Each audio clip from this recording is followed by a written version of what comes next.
I'm going to show you how to calculate the plasticity index using the plastic limit and the liquid limit with the three-point method. The PL is the soil moisture percentage where the soil turns from a plastic to a semi-solid state. This is the percentage where the soil can no longer be rolled into a 3 millimeter or 1/8 inch thread. So here we have rolled out our 8-gram ball, and then we dried that out. And so we usually number our tin or our watch glass or whatever we're drying that out in. And then that has to be tared, or the weight of that should be recorded. In this instance, it's 33.23. We're going to be taking this out to the 100th, 2 decimal places. After we roll out our 8-gram ball, we have the wet weight of the soil plus the tin or the container. Okay, so that should be a high weight. In this particular instance, we have 40.94. And after we dry that out to a constant weight, we lost moisture.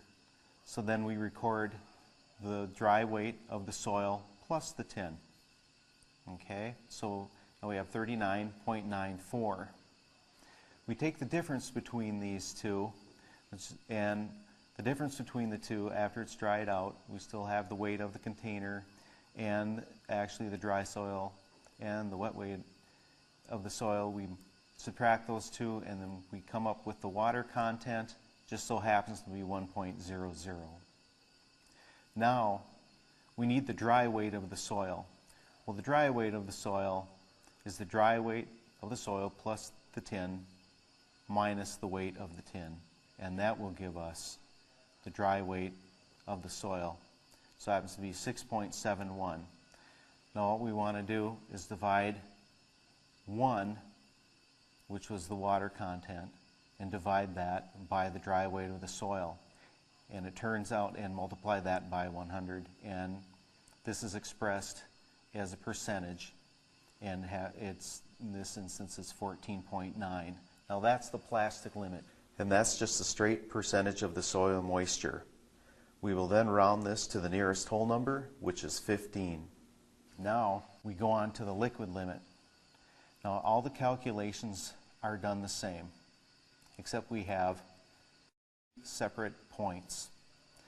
We have one at 31 blows, a moisture taken at 27 blows, and a moisture taken at 21 blows, and a moisture taken at 15 blows. Now all the calculations are the same.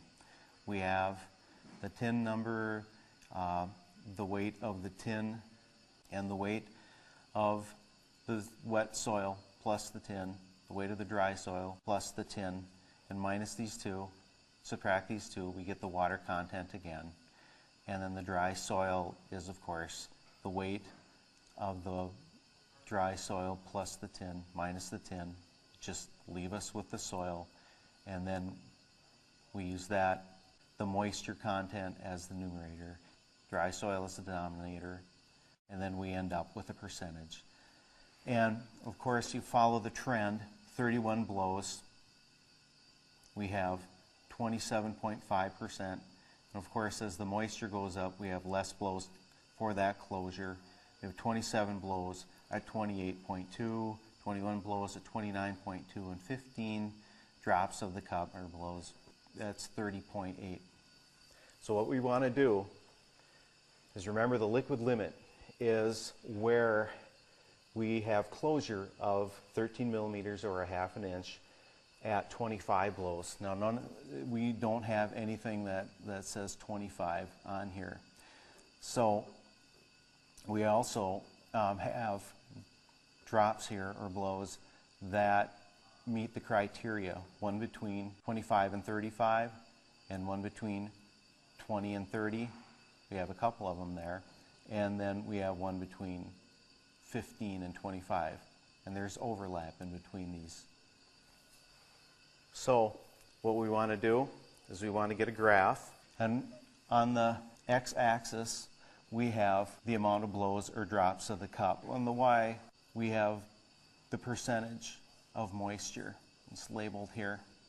And there's no set standard for this. You just use what fits. You make up your own. You can crunch these down into whatever makes it easier for you to read. But I like to spread these numbers out. So I started here with 27, 28, 29, 30, and 31% moisture. So we come here at 31 blows.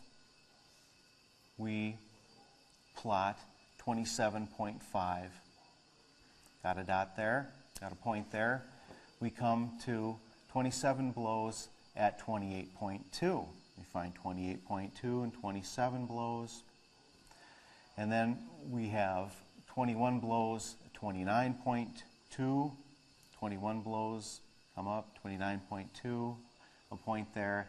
And we have 15 blows at 30.8. All of these points should form a straight line. Now what we want to do is we want to draw a line, a best fit line, through these points. We go to 25, is what we're looking for. We come up where that line crosses 25, and we actually come up with 28.4. We should then round this to the nearest whole number, which is 28, and that is our liquid limit. To determine the plasticity index, we refer back to our liquid and plastic limits. Remember that the plasticity index is the range in which the soil is plastic. We have the liquid limit where the soil turns from a plastic to liquid state at 28% moisture, and we have the plastic limit where the soil loses its plastic properties and turns to a semi-solid at 15%.